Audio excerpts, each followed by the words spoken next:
sembra che la trasmissione di ieri abbia evidenziato come ci sia questa persona che non ha nessuna credibilità nell'esercito e nelle forze armate, che si candida in politica perché evidentemente nell'esercito nessuno lo vuole e che è stato utilizzato da Salvini per salvare la propria poltrona, cioè quella di Salvini, visto che nessuno dei dirigenti della Lega, né in Veneto né da qualsiasi altra parte, si riconosce in questa persona estremista. Non cita nemmeno il nome del generale Roberto Vannacci dopo il botta e risposta che ha avuto con lui durante il dibattito televisivo sulle reti Mediaset Alessandro Zanna. Vannacci, riferendosi a lui, ha detto: lei come omosessuale non rappresenta la normalità.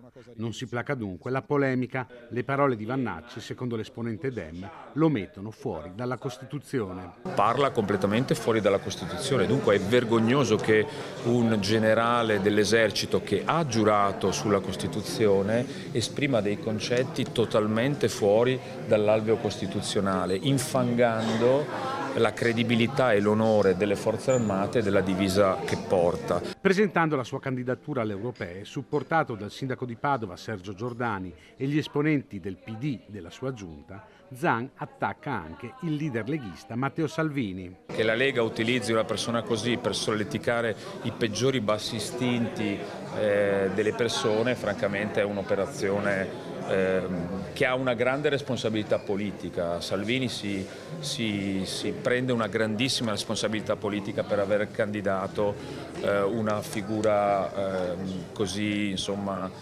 impresentabile. Prioritario portare a termine il progetto di integrazione europea, dice. L'Europa può essere una grande scommessa, no? Una grande opportunità. Serve però un'Europa più politica, un'Europa che rafforzi il proprio processo di integrazione, perché abbiamo visto che così non basta. C'è stata la grande esperienza del Next Generation EU che ha investito più di 1.000 miliardi, di cui oltre 200 sono arrivati in Italia. Peccato che il governo non riesca a spenderli e butti via delle risorse preziose, ed è per questo che l'Europa può essere una grande opportunità, però deve essere un'Europa più politica, un'Europa che guardi di più ai bisogni dei cittadini. Per farlo serve appunto completare questo processo di integrazione, perché così l'Europa è un'Europa a metà.